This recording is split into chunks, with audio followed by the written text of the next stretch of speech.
kids can be dismissed. Class.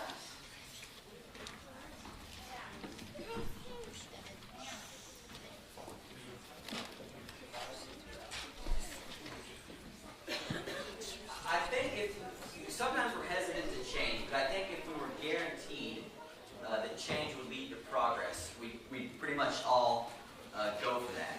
And there's this idea that the younger generation sometimes wants to do things in a different way than the older generation, and that's a story that's probably as old as time.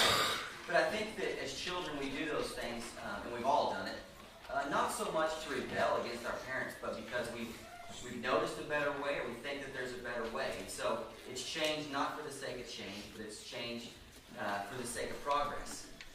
But change for progress is not an inherently young person's idea, I don't think. Case in point is if you look at our last two elections, our presidents, both of them, won presidency based on a message of change. We're going to completely change everything that's going on in Washington, D.C. right now, and we're going to completely turn away from what the current administration is doing.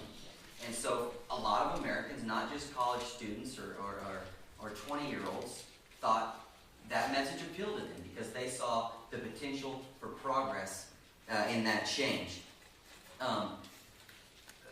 But the fact of the matter is, no matter how much change we go through from one generation to the next, or how much change we go through from one president to the next, there is nothing really new. And that's the message of Ecclesiastes 1:9. What has been is what will be, and what has been done is what will be done. There is nothing new under the sun. And so right here, God's Word is telling us that the very things that have already happened are the things that are going to continue to happen, and there is absolutely nothing new under the sun. And to point that out, 1968, my dad was 18 years old. And 1968 is kind of the year we point to as the climax, or the pinnacle, if that's the right word, of a decade of protest and people pushing for progress, and just a tumultuous decade. And what these people were fighting for were things like racial equality, gender equality, liberty and freedom, what they assumed to be, and drugs and sexuality. And they were protesting and debating the morality of war. Okay? And we changed in all those areas from 1968 to now. Some for the good, some for the not good. In 2018, my son's going to be 18. We're arguing about the exact same things 50 years later. Nothing has changed. We're talking about racial equality, glass ceilings, legalization of drugs, certainly sexual identity, and we're still debating wars. We're 2 generations and 50 years down the road, and nothing has changed. And nothing is new. Things have changed. Nothing is new. And that's bad news for us, because that is kind of the hopeless past, present, and future of humanity, is that nothing is going to change. This is a cycle that's going to continue on. But the good news is that Jesus Christ came 2,000 years ago. And when he came, he brought a kingdom that was about making all things new. But when he came, he brought a kingdom that required an entirely new way of thinking and understanding what God had laid out thousands of years earlier, and a new way of discerning and really interpreting what it meant to be God's people. So if you would, turn with me to Matthew 9, and we'll look at verses 9 through 17. As Jesus was walking along, he saw a man called Matthew sitting at the tax booth, and he said to him, "Follow me." And he got up and followed him. And as he sat at dinner in the house, many tax collectors and sinners came and were sitting with him and his disciples. When the Pharisees saw this, they said to his disciples, "Why does your teacher eat with tax collectors and sinners?" But when he heard this, he said, "Those who are well have no need of a physician, but those who are sick. Go and learn what this means. I desire mercy, not sacrifice, for I have come not to call the righteous, but sinners." Then the disciples of John came to him, saying, "Why do we and the Pharisees fast often, but your disciples do not fast?" And Jesus said to them, "The wedding guests cannot mourn as long as the bridegroom is with them, can they? The days will come when the bridegroom is taken away from them, and then they will fast. No one sews a piece of unshrunk cloth on an old cloak, for the patch pulls away from the cloak, and a worse tear is made. Neither is new wine put into old wineskins. Otherwise, The skins burst, the wine is spilled, and the skins are destroyed. But new wine is put into fresh wineskins, and so both are preserved. Just not too long before this scene, Jesus has delivered the Sermon on the Mount. And what Jesus does in the Sermon on the Mount is he basically takes everything the Jewish people thought they knew about being God's people, and he turns it upside down. And he gives them an entirely new way of thinking about what it means to be God's people. And they're obviously not understanding it. The Pharisees aren't understanding it. John's disciples aren't understanding it. And so Jesus gives them 3 illustrations right here at the end of the text is kind of where I want to start. To help them understand what this newness of God's kingdom is about and what it's going to require for them to be a part of it. And so he gives them, the second illustration he gives them is of the old garment. And he says you can't take new cloth and put on an old garment because the new cloth's going to shrink and it's just going to rip and make that hole worse. So basically saying you got to put old with old. Okay? Old goes with old. You can't take new wine and put it in old wineskins because the old wineskins will burst. The wine's going to fall to the ground, and then you've got ruined wineskins and ruined wine. New goes with new. And what Jesus is telling John's disciples here is that you're understanding God's kingdom from an old way of thinking. And it requires a new understanding. To be God's people requires a new way of thinking. And for us, we've got to understand that too, because yes, Jesus initiates this kingdom 2,000 years ago, but we need to not sit here and think that we've got a handle on it because we're looking back at Christ. And we've had 2,000 years of people preaching and teaching and writing about Jesus, and so we really understand what's going on. Because the fact of the matter is, we've still got this human heart that never changes. We've still got this old way of thinking. And this thing that Jesus is asking us to do, this new way of thinking, is really contrary to the flesh. And so we need to be aware of that, just like John's disciples did. But then Jesus also says that first illustration he gives them is of the wedding and the bridegroom being here. And they say, why do your disciples not fast? And Jesus says, well, they're not fasting because the bridegroom's here. They're not mourning because this is a time of celebration. Justin mentioned James and Rachel's wedding invitation. What you'll notice if you look at that wedding invitation is there's a date on it, right? February 4th is next Saturday. Okay, there's an actual date. What it doesn't say is, come see us when the next person in our family passes away. Because we don't mix weddings and funerals. It's not a 2-for-1 type deal, okay? And that's what Jesus is telling these people. We're not going to have a wedding and a funeral at the same time. There's a day coming when my disciples are going to mourn. There will be a funeral. But right now, they are understanding that there is a new thing that has come. And he's saying to his disciples, you've been waiting for a Messiah. You've been waiting for a new day. You've been waiting to be saved. And it's here. It's me. And you're missing it because you're in an old way of thinking. And so in all this, what Jesus is showing about this new kingdom and all this newness and a new way of thinking, literally sitting right in the middle of that is this tax collector named Matthew. And Matthew, what we know about tax collectors, first of all, they're liars, thieves, and cheaters. Generally speaking, they would come to you. They're working for Rome, and they would come to you, or you would go to them, however that worked. And they would collect whatever the Roman Empire required of them to collect from you. But they'd collect a little bit more, and they would line their own pockets. So when you saw a tax collector, you saw someone who was stealing from you, a scoundrel, not a noble person. But I think probably even worse than that for the Jewish people was that these tax collectors were not Romans. These were Jewish people collecting taxes for the Roman Empire. And so when you looked at a tax collector, you saw someone who was you, who was part of you, who was a traitor, and was now helping to oppress you, and was supposed to be on your side, and was supposed to be one of you in your family. And now they're oppressing you. So tax collectors have nothing going for them in this society. And we even know from extra-biblical writings, rabbinical writings, tax collectors were treated like lepers, or with that type of disdain or wariness about them. Is that it wasn't just like when a tax collector walked in, you're, oh, there's that guy.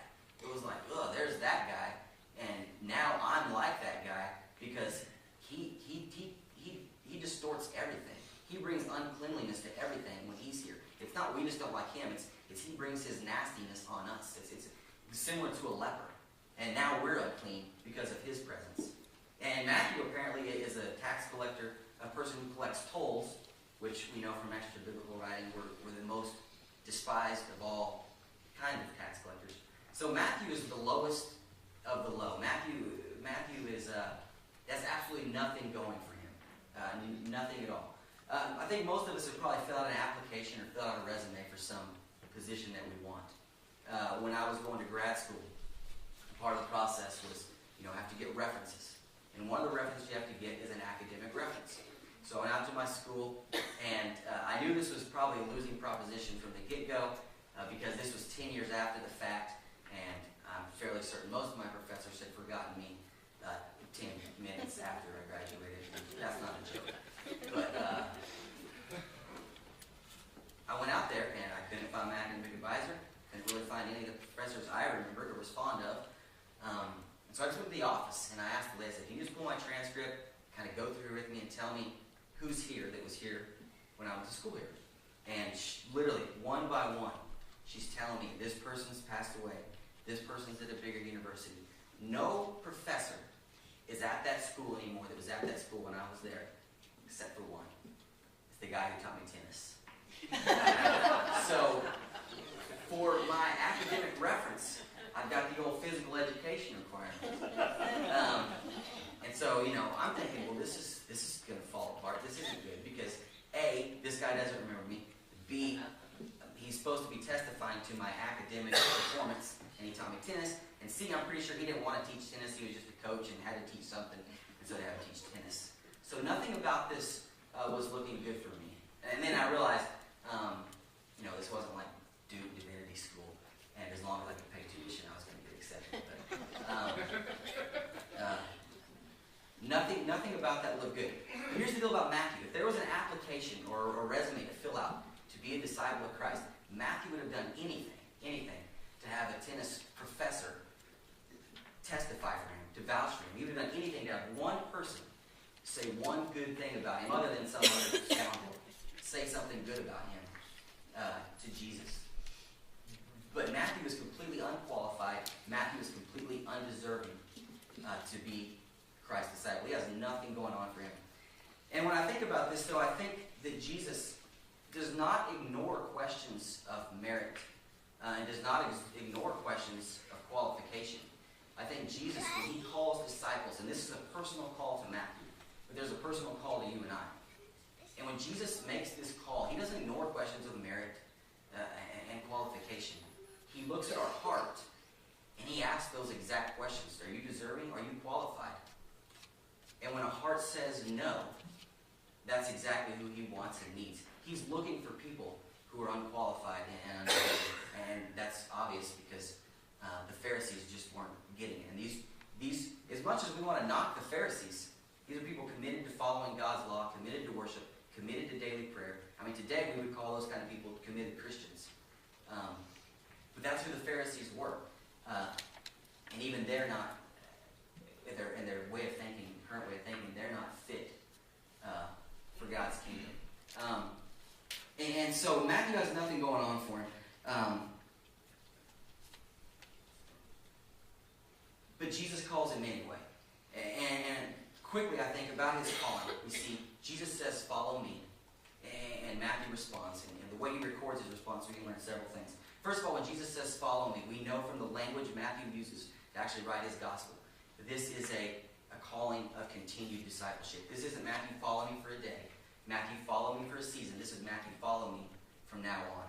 And when Matthew writes that he got up and he followed, he's indicating that there is a decisive and final break with his tax-collecting way of life, with his self-seeking, self-centered way of life. And when Jesus calls us to discipleship, he's not calling us for a time. He's not calling us for when it's convenient for us. But he's calling us to a discipleship that is from now until the day we breathe our last, in a way that is completely broken off from the sinful and old way of thinking. And so Jesus, what he does is he immediately shows Matthew, well, what's it mean to be a disciple? What's it mean to work in his kingdom? So Jesus takes Matthew and goes to the house, and begin to eat with sinners and tax collectors. And so for everyone there that saw that, everyone that saw what Jesus was doing, they knew that Jesus, by doing that, was accepting these people. And Jesus saw these tax collectors and these sinners, and he saw them as worthy. Not because of anything they had done, but because they're God's creation and because they're God's children. He sees them as worthy of his affection, of his attention, and of his very presence. And these people, these are the outcast, riffraff, marginalized people of society. And Jesus says this is exactly the kind of people I want to be around. One of my favorite hymns is Holy, Holy, Holy. And that second verse says, though the darkness hide thee, though the eyes of sinful man thy glory may not see. I want to tell you, when Jesus sat down with those people, all those people saw was the glory of God. And the same is true for us.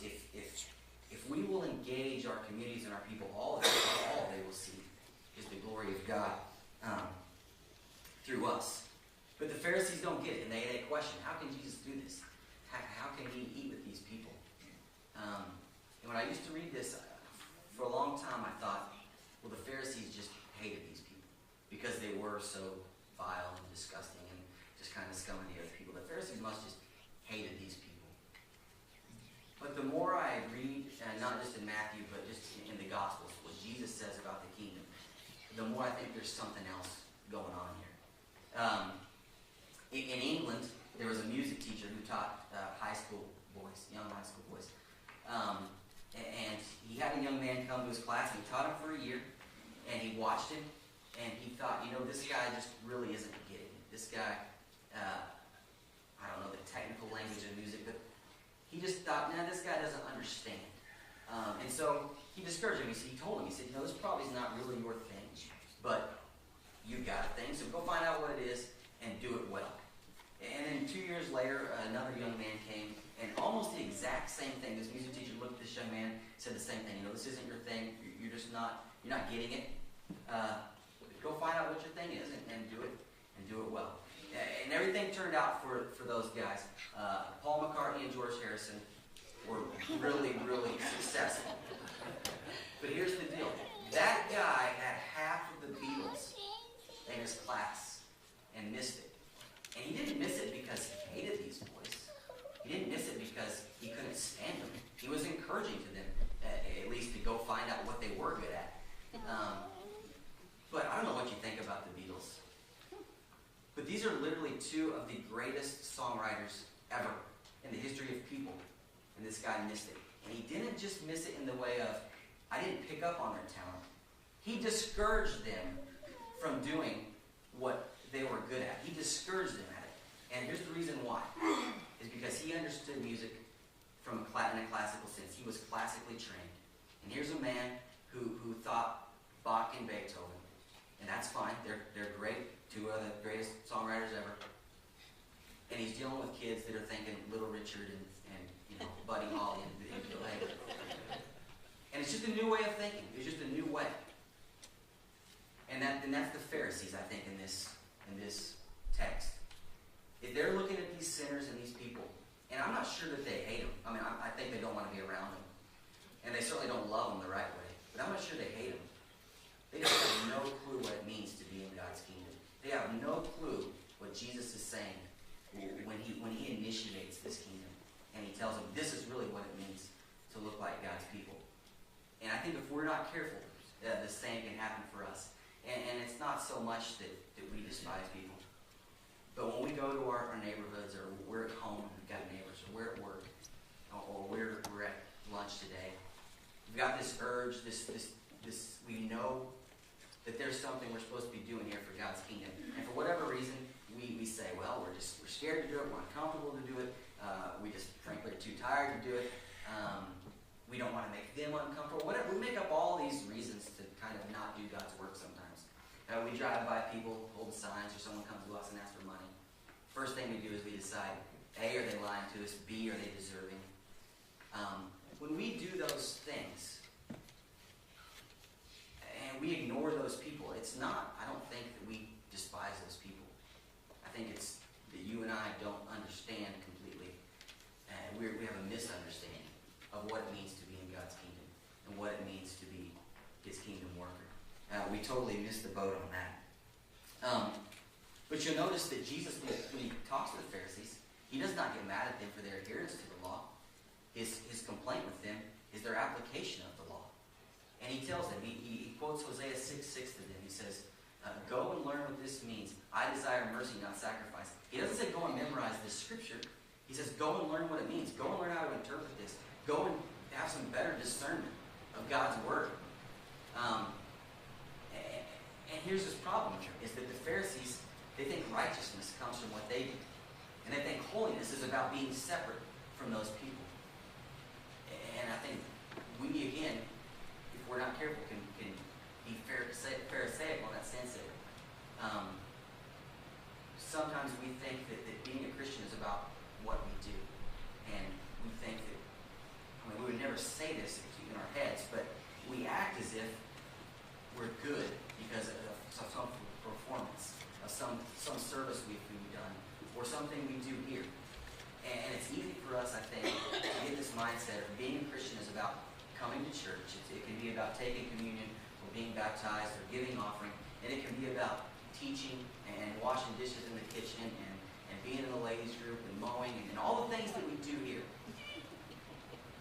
And we think, and that's just as much ritual as sacrifice and following the law. And Jesus says, that's not what I desire here. And if we're not careful, we funnel all of our time and effort, money, energy into this place. And I think Jesus is telling us that discipleship cannot solely take place here, but I would go so far as to say being a disciple does not primarily take place here. And yes, we want to come here and worship together and to have fellowship together. And hopefully Justin does a better job than I do of getting us ready to leave this place and be a disciple. But that's what it's about. And if we think being a disciple is just about everything we do here, we're missing what this kingdom is about. And so just as a final thought, we've got this newness of this new kingdom, this new way of thinking. Christ is expecting us. He's given Matthew a personal call. He's given you a personal call to discipleship, a call of continued discipleship, a call of breaking away from a lifestyle, an old way of thinking. Not just a lifestyle of sin, but a lifestyle of using your human heart, your flesh heart, to understand what it means to be a Christian. And he's saying, no, it's about being in my kingdom. That's what it's about. It's following me. But when you go back to Matthew's call, and Christ calls Matthew, he says, follow me. And Matthew records, he says, Matthew got up. Matthew arose. And that verb is the same verb that's used to talk about the resurrection. And so to be a disciple, this story fits in a bunch of healing stories. Chapter 8 is all healing stories. Then there's this story, and there's a bunch of more healing stories. And it seems odd. It seems odd. But this is absolutely, being a disciple is absolutely about healing. And it's not just about having a new way of mind. And it's not just about being part of a new kingdom. But your call to discipleship is about you having a newness of life. Let's pray. Father, we thank you for everything you've done for us. I thank you that you are a friend of sinners, that you have compassion. And you have called us to be compassionate as well. You've called us just as you ate with the brokenhearted and the sick and the poor and everything you did. You've called us to feed on your compassion, to be out amongst people who need you, to be out amongst sick people, broken people, hurting people, marginalized people who need your love and who need your mercy. And I just pray that you would make us a disciplined people, people who are bold, people who are courageous, and people who are open to doing the things that you would have us do. Pray these things in Jesus' name.